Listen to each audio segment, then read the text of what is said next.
In today's video, I want to share a practice that isn't often associated with organizational change, but can transform your ability to lead and navigate change and reduce the levels of anxiety and stress that are often associated with organizational change. What is it? Mindfulness. Mindfulness is a word that gets a little overused and is often misunderstood.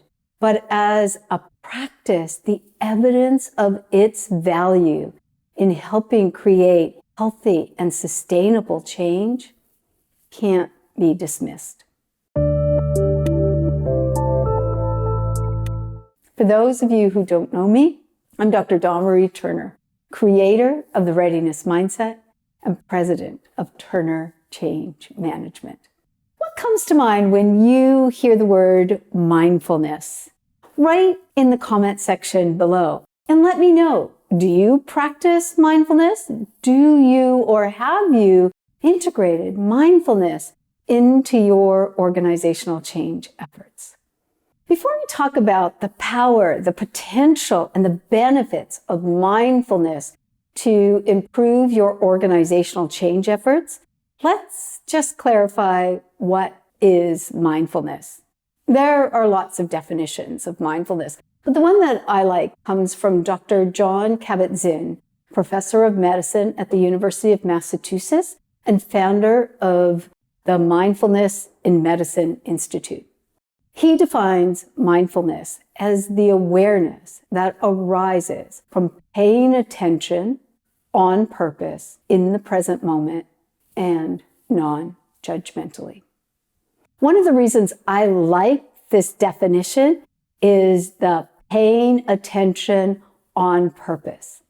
Because as Lisa Feldman Barrett, author of How Emotions Are Made, states, we spend over half of our waking hours simulating rather than paying attention to what's happening in the moment.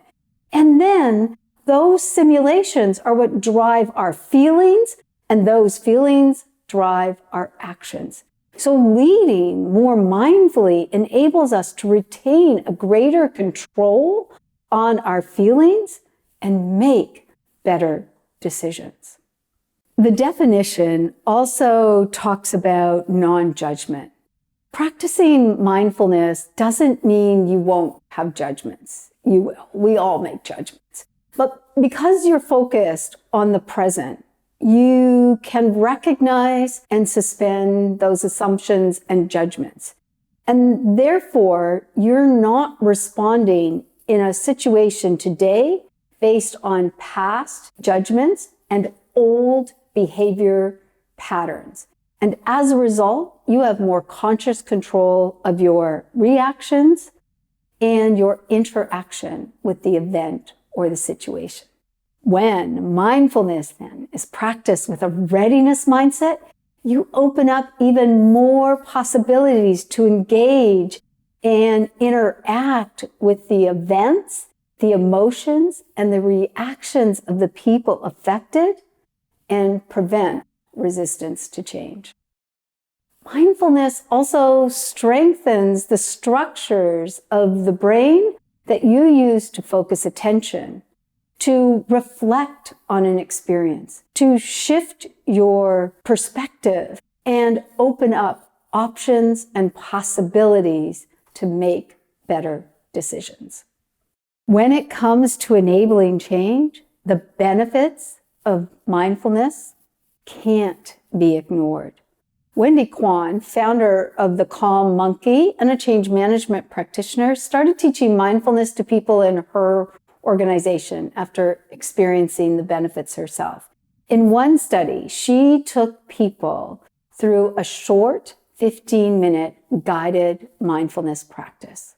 She measured participants' ability to deal with change before and again after the program. The results? Before participating in the mindfulness program, 47% of the participants believed they had a very low ability to deal with change. After participating in the program, only 2% identified as having a low ability to deal with change. Similar results were found in another study. Managers who used mindfulness during a transformational change found that staying present or mindful helped them interact with others, maintain perspective. They were more attuned to others' emotional state and therefore could respond more appropriately. Some managers also found that practicing the mindfulness made them better resource and advisors. They were able to balance the big pictures with the details that were needed and remain calm and focused despite the uncertainty of the change. I've seen similar results in my practice. In our Stress Management for Change program, we show leaders how to integrate mindfulness in the change process. And we share with them a series of exercises that allows them to stay present and focused. And consistently, participants reflect that after learning and integrating mindfulness, they feel a heightened sense of control, their stress level has gone down, and that they're more capable of engaging with the changes in their organization. Mindfulness also helps to build that readiness, staying present, becoming aware of how past behaviors or events influence your response to a current situation will help you cultivate readiness and prevent resistance to change. Staying present means consciously connecting with what's happening now. Without the old labels of the past, it means asking yourself honestly, am I reacting in this situation based on assumptions I've made, judgments I have, or beliefs like people are resistant to change influencing that current situation? For example, I was coaching one executive leader who was helping her manager adopt a new way of engaging with clients. She believed the problem was his resistance to change. And she could cite many instances when he hadn't adopted a change. As we talked about his actions and behaviors, what she began to recognize as we pulled back into the current moment is how she was making assumptions about why he was engaging in that behavior or what that action meant relative to the change that she wanted and was looking to help him adopt. As we explored further, as we took away and peeled back those old assumptions and judgments about his current behaviors, and we looked at what was happening in the moment, she suddenly realized he had made significant progress. Although those new behaviors weren't fully adopted, he wasn't resistant, and he was working hard to learn the new behaviors. We could then identify specific strategies that would help her, help him move forward and build the readiness necessary to fully adopt what was needed. Staying present isn't about ignoring the past. Your history with change, your employees' history with change is going to influence the response that you get to current changes and future changes. It's okay if you consciously reflect on your organization's history with change and how it is affecting what is happening in the present moment. The critical difference is that when you are fully present, the past is not driving your decisions. You're taking a step back and reflecting on the impact of the past from a distance rather than it being unconsciously influencing and driving behaviors and actions. I've been practicing mindfulness for over a decade, and it truly is a practice.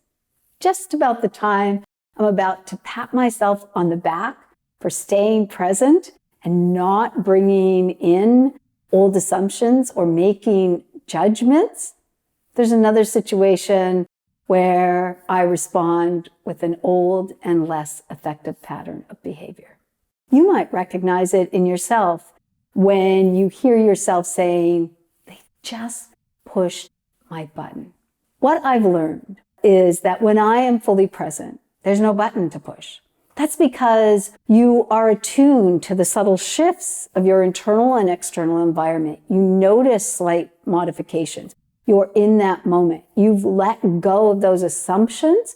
And because you're paying attention without the judgment and you're focusing on the moment with a sense of curiosity and a sense of understanding what's happening without those judgments and assumptions, there's no button to push. It's amazing. You can then interact with the situation, ask questions, reflect, and make better decisions. The higher the level of uncertainty, the more valuable it is to stay present and mindful.